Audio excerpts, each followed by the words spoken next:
कल्पद्रुम राजाधिराज योगी महाराज त्रिभुवनानंद अद्वैत अभेद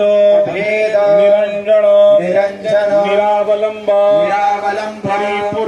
परिपूर्ण सदोदित सकलमत आपणाचार्य जगद्गुरु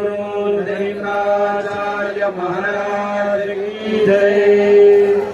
आपण गुरुदेवांचं खाली बसा आता. आपण गुरुदेवांचं स्मरण केलं, गणपतीचं स्मरण केलं. कुठलंही शुभ कार्य करताना गणपतीचं स्मरण करायचं असतं. पहिले गणपतीचं स्मरण केलं, आपल्या गुरूंचं स्मरण केलं आणि आता तुम्ही सिद्ध झालेल्या, त्यामुळे दीक्षा घेण्यासाठी म्हणून आपल्याला आता दीक्षा दिली जाते. तर दीक्षेची आठवण, दीक्षा समजणार कसे तुम्हाला, पण तुमच्या काळामध्ये आमची वैष्णवांची जी माळ आहे, भगवान विष्णूला तुळशी माळ फार आवडते. तुळशी माळ तुमच्या गळ्यामध्ये घातली जाते. त्या तुळशी माळेला खाली लॉकेट आहे. तुमच्या बघा पुण्यामध्ये आहे की नाही तुळशी माळ, त्या लॉकेटमध्ये आम्ही आहोत. आणि लॉकेट आणि त्या माळेच्या मध्ये एक मेरूमणी असा,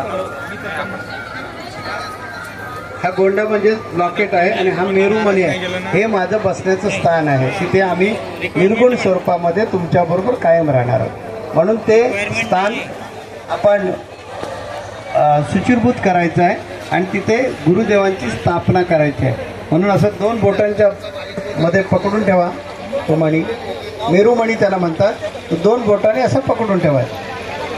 गुरुजी ओम ध्याये दाजानुबाहुं जतशरधनुष्या बद्धपदमासनस्थं पीतं वासो वसाना नवकमलदलस्फुरदिनेत्रं प्रसन्ना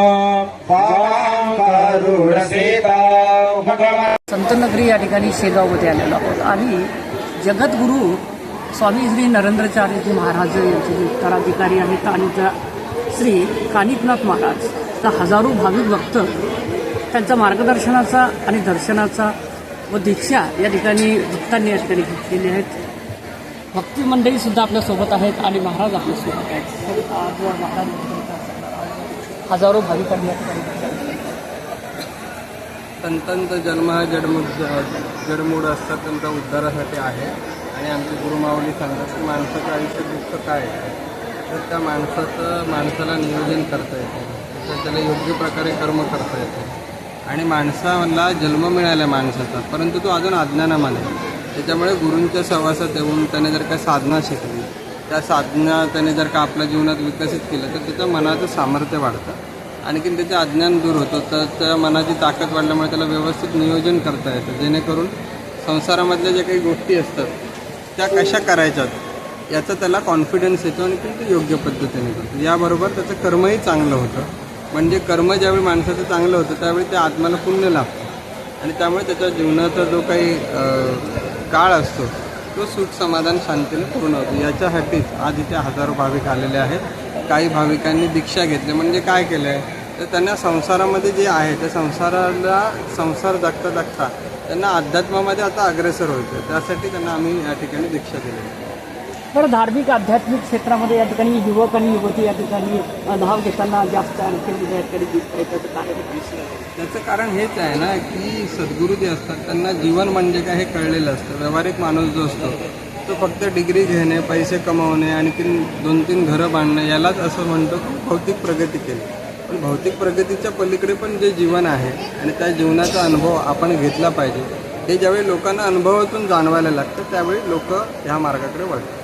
बरं, आपण आज या ठिकाणी ही जी जागा या ठिकाणी निर्माण केलेला आहे, तर डेव्हलपमेंटसुद्धा या ठिकाणी होते आणि हजारो भाविक भक्त या ठिकाणी दाखल झालेले आहेत.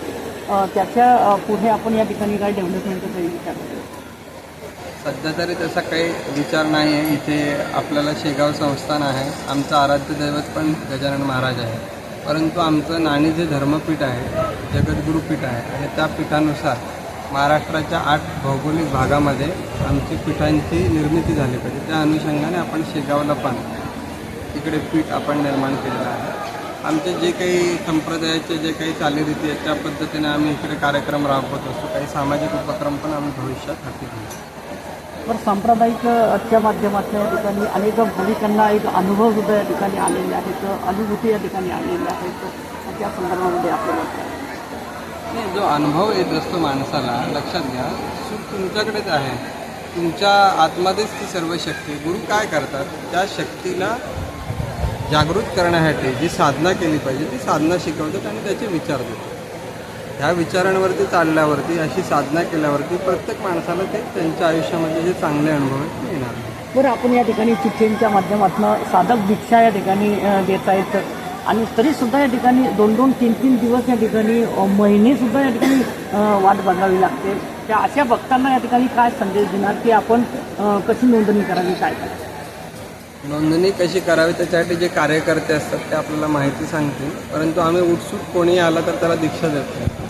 स्वामीजी पहिला सांगतात की 2 वर्ष तू भक्ती कर, साधना कर. ती साधना केल्यामुळे तुम्ही अनुभव घ्या. त्या अनुभवामध्ये जर का तुम्हाला काही जाणीव झाली असेल की गुरु हे केले पाहिजे तर त्याच्या पुढचा अभ्यासक्रम म्हणून आपण दीक्षेचा त्यांना 2 वर्ष पुन्हा अभ्यासक्रम करायला देतो आणि अशा रीतीने दीक्षा देतो.